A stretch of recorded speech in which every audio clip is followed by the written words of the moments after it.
Hello everyone, সবাইকে জানাই good morning. তোমাদের সাথে ভাবলাম যে নতুন করে ব্লগ শুরু করব। ভাবলাম যে তোমাদের সাথে শেয়ার করব, আর আমার নতুন ব্লগগুলো তোমাদের কাছে কেমন লাগবে সেটাও কিন্তু আমাকে জানাবে। সবাই ব্লগ করছে, তার জন্য ভাবি যে আমিও একটা ব্লগ করি।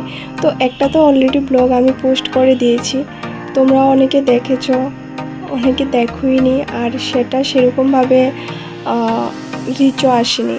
তো জানি না, হয়তো বা আমার ভিডিওটা ভালো হয়নি বা কিছু ইউটিউবের কাছে ভালো লাগেনি। ঠিক আছে, এটাতে কোনো মন খারাপ করার কিছু নেই, কারণ স্টার্টিং নতুন ব্লগ করা শুরু করছি, তাও লং ব্লগ। তো প্রথমে তো একটু ভিউজ নাই আসতে পারে, তোমরা নাই পছন্দ করতে পারো। তো ভাবলাম এখন থেকে রেগুলার আমি লং ব্লগ পোস্ট করব, কারণ আমার তেমন একটা কিছু নেই যে আমি রেগুলার করব। তো আমি ভাবলাম যে যখনই কোনো ভালো একটা কিছু করি বা কোথাও যাচ্ছি, ডেইলি লাইফস্টাইল সিম্পলভাবে একটা শেয়ার করব। আর যদি তোমাদের কাছে ভালো লেগে থাকে তাহলে তো অবশ্যই তোমরা লাইক কমেন্ট শেয়ার করবে। তো এখন তোমরা ভাবছো যে এত ব্যাগ ট্যাগ গুছিয়ে যাচ্ছি কোথায়। তো আমার আগের ব্লগটা যদি তোমরা দেখে থাকো তাহলে অবশ্যই বুঝতে পারবে যে আমি কোথায় যাচ্ছি। আমি অলরেডি বাড়িতে চলে যাচ্ছি, কারণ আমার টাইম শেষ হয়ে গেছে, ডিউটি শেষ, তার জন্য সব কিছু গুছিয়ে বাড়িতে চলে যাচ্ছি। আর এটা হলো আমার চশমা ছাড়া আমার কোনো কিছুই উদ্ধার হয় না, কারণ আমি রেগুলার কখনো চশমা ইউজ করি না। আমার যখন প্রয়োজন তখনই ইউজ করি, কারণ আমার প্রচণ্ড মাথা ব্যথা। আর এমনই একটা কি বলবো, আমি চশমা দিতে অ্যাকচুয়ালি আমার লজ্জা করে, তাই আমি দিই না। অনেকে অনেক কথা বলে যে এত সকাল চোখে দেখিস না, তার জন্য আমার ভালো লাগে না। তো আমার ডিউটি ফাইনালি শেষ হয়ে গেল, আর ডিউটি শেষ হওয়ার পর তো সবাই এক্সাইটেড থাকে যে কখন বাড়িতে যাবে। তেমনটা আমিও, যখন আমার ডিউটিটা প্রায় শেষ হয়ে আসছে 5 মিনিট আগের থেকে আমি খুব এক্সাইটেড হয়ে যাই যে আমি বাড়িতে যাব। তো গাড়ির জন্য আজকে আর দাঁড়িয়ে থাকতে হয়নি, গাড়ি অলরেডি আমার জন্য এসে দাঁড়িয়ে রয়েছে আমাকে দেখে।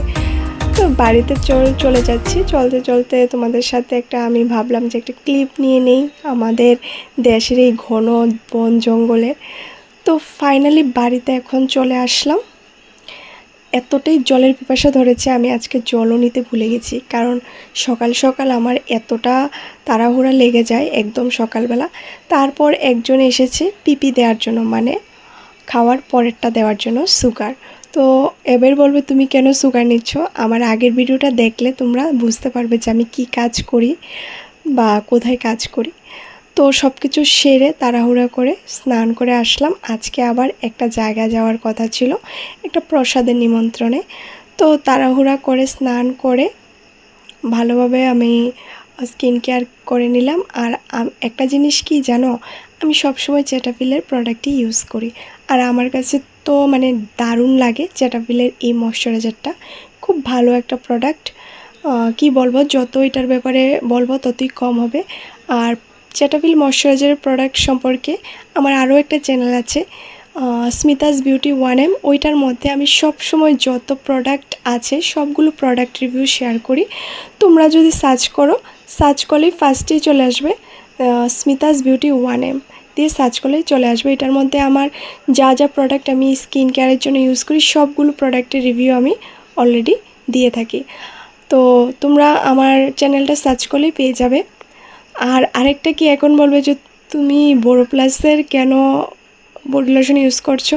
দেখো, আমি শীত গরম 12 মাস আমার এই বডি লোশনটা আমি ইউজ করি, কারণ আমার অনেকে বলবে যেটা তো শীত বাবারে শীত আমি কিছু বুঝি না, এটা আমার স্যুট করে সামার উইন্টারে, তার জন্য আমি এটা ইউজ করি। আর আজকে আমি নিজের ব্লাড নিজে নিয়ে আমি টেস্টের জন্য দিয়েছি, এটা তোমরা আমার ভিডিওতেও দেখতে পাবে, অলরেডি পোস্ট করে দিয়েছি। তো স্কিন কেয়ার করে আমি ফুল রেডি হয়ে গেছি, একটা প্রসাদের নিমন্ত্রণে যাব, বেরও হয়ে গিয়েছি, কারণ অনেক মানুষ চলে এসেছে। প্রসাদ খেয়ে ওইখান থেকে আর কোনো ক্লিপ নেইনি। প্রসাদ খেয়ে আবার বাড়ির দিকে রওনা হলাম। বাড়িতে রওনা হয়ে তোমাদের সাথে একটা জিনিস শেয়ার করলাম, আমাদের নতুন ঠাকুরঘর হচ্ছে, ওইটার একটা হালকা ক্লিপ তোমাদের সাথে শেয়ার করলাম। আর মাঝখানে আর কোনো কিছু শেয়ার করিনি। চলে আসলাম চা খেতে, আর বলবে চার মধ্যে কালো কালো এগুলো কি, এগুলো হলো গোলমরিচের গুঁড়া। সো গুড নাইট, দেখা হবে নেক্সট একটা ব্লগে, টাটা।